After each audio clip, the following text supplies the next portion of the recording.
Baxırıq birinci bölməyə. Baxın, məzmun sahələri, sualların sayı. Burada nədir? Cəmiyyət və təsviri sənət 30 sual, təsviri və dekorativ yaradıcılıq 10 sual. Cəmiyyət və təsviri sənət deyəndə ümumiyyətcə sahələri üzrə bütün mövzular nəzərdə tutulur. Yəni, 1-ci sinifdən 9-a qədər olan dərsliklər. Əlavə olaraq incəsənət tarixi və ensiklopediya nəzərdə tutulur. Təsviri və dekorativ yaradıcılıq deyəndə isə yapma, oyma, döymə, tökmə və plusda şəkillər və xronoloji ardıcıllıqlar nəzərdə tutulur. Deməli 30 dənə sual nəzəridir, praktiki suallar isə 10 dənədir. Baxaq birinci mövzuya. Təsvir sənətin növləri, tarixi və xarakteri xüsusiyyətləri, boyaçarlıq, qrafika, heykəltaraşlıq, dekorativ tətbiqi sənəti və memarlıq. Demək ümumiyyətcə bunlar nədir? Təsvir sənətin növlərinə aiddir. Sırf təkcə boyaçarlıq nədir? Yox. Onun ifadə vasitələri, onun yaranma üsulları, o üzrə yaradan rəssamlar, eyni ilə də qrafikada. Qrafikanın növləri, ənənəvi rəsm, çap qrafikası, sonra qravürün ümumiyyətcə növləri, qrafikanın digər sahələri, misal sənaye qrafikası var orada, sonra dekorativ qrafika var orada, heykəltaraşlıq, yenə də həm heykəltaraşlığın inkişaf sahələri, həm də heykəltaraşlığın növləri. Bir də plus heykəllərin, heykəltaraşlıqlar haqqında məlumat. Dekorativ tətbiqi sənət. Bu əsasən 5-ci sinifdə 2015 nəşriyyatında daha çox geniş yayılmışdır ki, dekorativ tətbiqi sənət deyəndə nə idi? Mövzuların xalçaçılıqla, xatəmkarlıqla, zərgərliklə, sonra əsasən oyma üsulu ilə, yapma üsulu ilə bu kimi xarakterik növləri özündə cəmlənməsi. Bir də var memarlıq. Memarlıqlar nə idi? Tikililər idi və memarlıqda da əsas ifadə vasitələri. Memar kimdə tanıyırdıq kimləri? Əcəmi Naxçıvani, Memar Sinan, Məsud İbn Davud, Sadıq Dadaşov, Mikail Hüseynov. Yəni memarlarımız bunlardır. Bunlar haqqında məlumat. Bu oldu birinci bölmə. İkinci bölmə. Təsvir sənətin janrları, tarix və xarakteri xüsusiyyətləri. Bunlar nə deməkdir? Yəni biz ümumiyyətcə bilirik ki, mənzərə, portret, natürmort, ümumiyyətcə bu ən sadə mövzudur ki, təsvir sənətin növləri ilə janrlarını aid eləyə biliriksə, demək ki, onlar haqqında da, xüsusiyyətləri haqqında da məlumat verə bilirik. Doğrudurmu? Təsvir sənətin janrlarının tarixi və xarakteri xüsusiyyətləri deyəndə nələr nəzərdə tutulur? Misal bilirik ki, mənzərədir. Amma mənzərə iki qrupa bölünür. Vetuta, küçə təsvirləri, marina, dəniz təsvirləri. Mənzərə təsvirinin 6-cı və 7-ci siniflərdə ən qədim tarixlərindən söhbət gedir ki, ilk dəfə Çində yaradılıb, Misirdə inşa olunub, sonra daha çox inkişaf tarixi İntibah dövrü ilə bağlıdır. Sonra portretdə nə deyirik? Kameral və təntənəli olmaqla iki qrupa bölünür. Natürmort ilk dəfə Jean-Baptiste Simeon Chardin tərəfindən yaradılıbdır. Yəni, nə demək istəyirəm? Yəqin ki, sizə aydındır. Xarakteri xüsusiyyətləri deyəndə onların keçmişdə baş verən, indiki dövrə gəlib çıxan, yəni xüsusiyyətləridir. Bu oldu janrlar. Növbəti mövzu. Dünya təsvir sənətinin tarixi mərhələləri. Bax, bunları biz orta məktəb dərsliyində yoxdur. Və yaxud da ki, olsa belə, onları elə mövzular daxilində keçirik ki, biz bilmirik ki, hansı mövzulardır. Başlayaq birincidən. Qədim dövrdə təsviri sənət. Burada bilsiz nədən söhbət gedir? Ehramlardan, misal, bura aid eləyə bilirik. Xeops ehranı, dəhşətin atası adlandırırdılar və yaxud da ki, qədim Misirdə zadəcanların yaratdıqları Karnak və Luksor məbədləri 4-cü əsrə aiddir. Fif şəhərində olan, belə deyək də, hadisələrlə bağlı olan Maçdaniyalı İskəndərin şərəfinə yürüşlər nəticəsində Yunanistanın Ellinizm dövrünə təşkil etdiyi abidələr. Bax, bunlar hamısı aiddir Misir memarlığına. Bəs yaxşı, qədim, orada sonra var Misir təsvir sənəti ayrıcı olaraq verilibdir. Amma köhnə təsvirlərdə Misir sənəti ayrıcı olaraq verilmirdi. Elə qədim Misirin tarixi memarlığı içində verilirdi. Bu da qədim dövrün təsvir sənəti adlanırdı. İndi ayrı-ayrı veriblər bunu.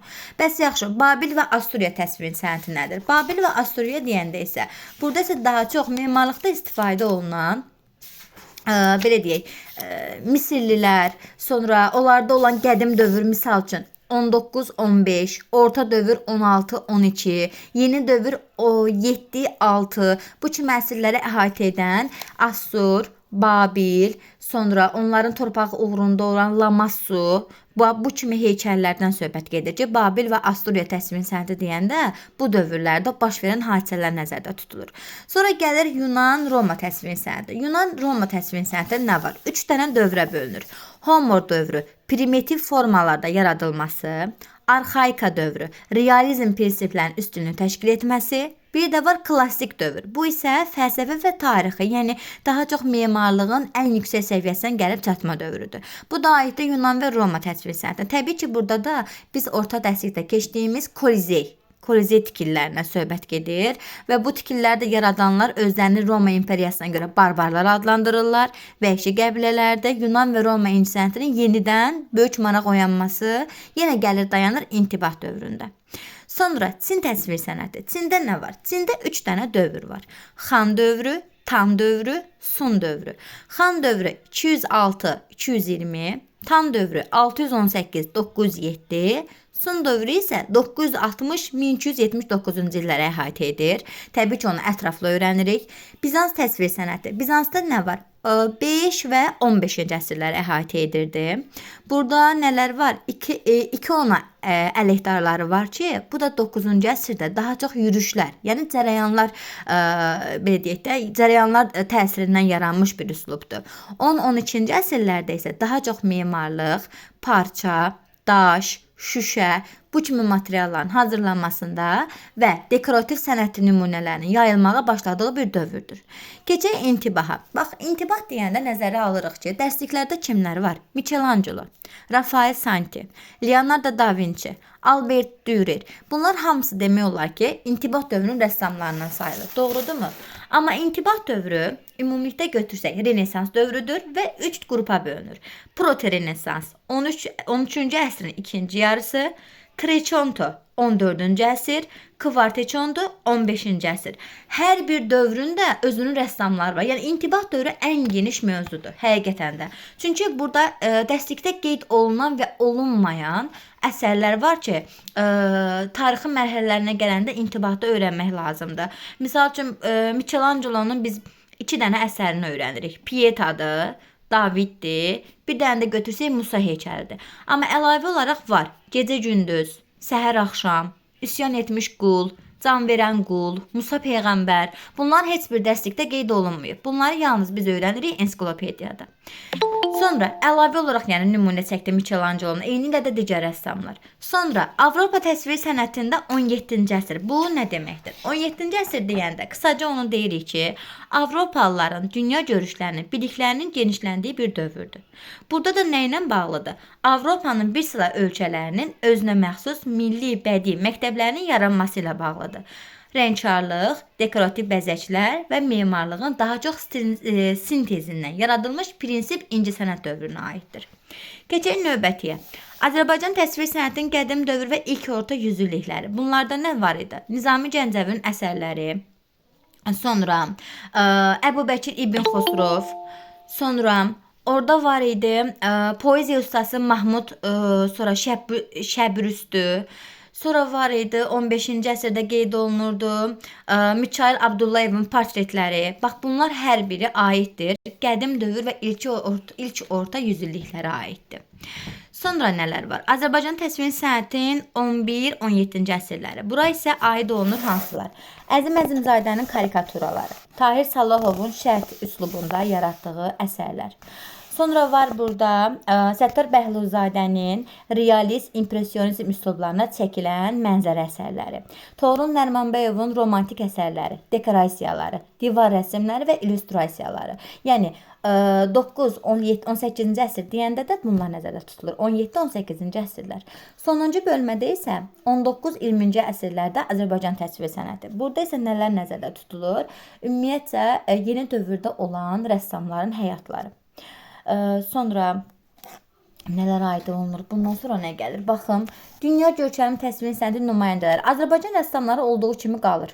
Keçən il necə idisə, müəllimlər, olduğu kimi də qalır. Ekranı fırlayıram, görün dəyişir sizdə də. Olduğu kimi qalır. Xarici rəssamlar da eyni ilə olduğu kimi qalır.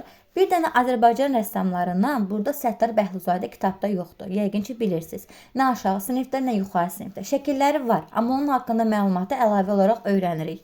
Maral Rəhmanzadə, onun da haqqında əlavə olaraq öyrənirik. Müçayıl Abdullayev, onun da haqqında əlavə olaraq öyrənirik. 2-ci sinifdə qısa bir məlumat var. Sadəcə qısa bir məlumat var. Çox belə məlumat yoxdur.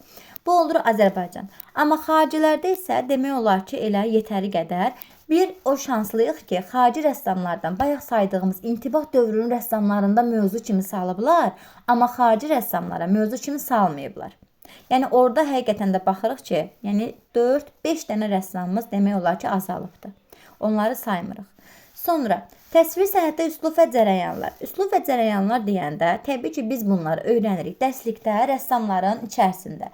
8 və 9 sinif rəssamların içərisində öyrənirik. Misal üçün impressionizm Claude Monet, postimpressionizm Vincent van Gogh.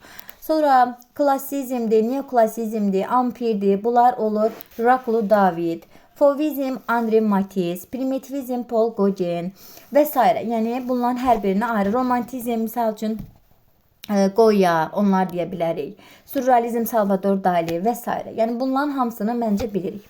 Bir də gələk sonuncu bölməyə. Baxın, sonuncu bölmə yenidir. Köhnə çərçivədə belə bir mövzular var idi. Təsvir sənətinin dərsinin tədrisinə aid olan ləvazimatlar, terminlər və qaydalar. Bu 3 dənə var idi. Amma yeni mövzularda isə artıq onlar yoxdur. Təsvir qaydaları və ifadə vasitələri var. Misal, baxırıq ki, xətt, ştrix, ton, bu nə idi? Qrafika idi. Kolorit, ləkə, rəngkarlıq idi. Məkan, forma, həcm, material, heykəltaraşlıq idi. Kompozisiya, perspektiv qaydalar, forma, nisbət, quruluş, memarlıq idi. Yəni, bunlar hər biri ayrı-ayrı saydıqda asan görsənir. Amma bunları necə öyrənirik? Misal üçün, xətti biz keçmişik həm 5-ci sinifdə, həm də aşağı siniflərdə. Xətt nədir? Qrafikanın dilidir. Əslində belə bir xətlər yoxdur. Mülayim olur, kəskin olur, misal üçün qıvraq olur, sərbəst olur və s. Və yaxud da ki, ştrixlər. Ştrixləri nə idi? Tona çevirmə var idi, ştrixləmə var idi, üst-üstə ştrixləmə var idi, yayma var idi. Yəni, bunların qaydalar və ifadə vasitələri deyəndə onların, belə deyək də, daha çox qədimi olması, yəni hardan gəldi, necə yaradıldı, xətt nədir, ştrix nədir? Ayrı-ayrılıqda formalaşmasıdır. Kompozisiya. Misal üçün biz kompozisiya ilə konstruksiyanı eyni oxşar tuturuq. Amma nə deyirik? Kompozisiya ayrı-ayrı hissələrin birləşməsidir. Konstruksiya amma nədir? Sadə həndəsi fiqurların birləşməsindən hazırlanan təsvirlərdir. Yəni bunları da ayrıca öyrənirik. Və yaxud da perspektiv qaydalar. Perspektiv qaydaları da öyrənirik. Həm 4-cü sinifdə var, həm də yuxarısı 5-ci sinifdə var. 2 dənə sinifdə öyrəndiklərimizi birləşdiririk. Quruluşu bilirik, nisbəti bilirik, formatı bilirik. Yeni mövzuların ən çox dəyişməsi bax son bölmədədir. 5 dənə rəssamın çıxarılmasındadır. Bir də burada dünya təsvir sənətinin tarixi mərhələlər bölməsi var. Baxın, ən əsas bölmə odur. Yəni, bir də burada bilirsiniz nə çıxarılıb, deyim sizə. Orada müasir dövr təsvir sənəti var idi. Baxın, o bölmə həqiqətən də çıxarılıb. Çox rahat şəkildə. Orada deməli nələr var idi? 20-ci əsr təsvir sənət, 21-ci əsr təsvir sənət, rəssam və teatr sənəti, rəsm əsərində fotoşəkil, animasiya, karikatura, televiziya, rəssam və ekran, kino sənəti. Bunlar çıxarılıb. Bunları mən görmürəm hal-hazırda. Demək ki, bu mövzular düşməyəcək. Bizim üçün daha yaxşı. Sonra nə çıxarılıb? Dövr, xalq və geyimlər çıxarılıb. Bunlara nələr aid idi? Parça, rəng, ornament, Avropa baş geyimləri, geyimin cəmiyyətdə rolu, əsrlərin xəzinəsi milli geyimlər, Azərbaycan baş geyimləri, dəb geyimləri, müasir üslublar, bunlar çıxarılıb, yoxdur. Bir də çıxarılıb dekordə tətbiqi sənətin bədii dizaynı. Burada nələr var idi? Gobelin, zərif